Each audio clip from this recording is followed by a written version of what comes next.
বৈশা পুকুর পাড়ে সেই সব কথা পড়লে মনে চোখের পানি ঝরে বন্ধু রে। কত কথা কইতাম রে দুইজন বৈশা পুকুর পাড়ে, সেই সব কথা পড়লে মনে চোখের পানি ঝরে বন্ধু রে।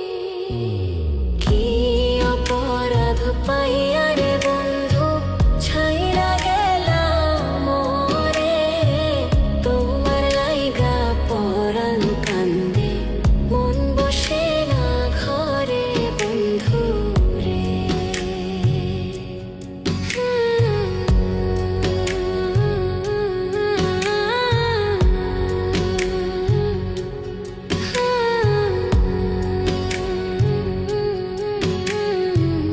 বাড়ির পাশের কদম গাছে বসে কত টিয়া আমার মনে কষ্ট দিয়া করে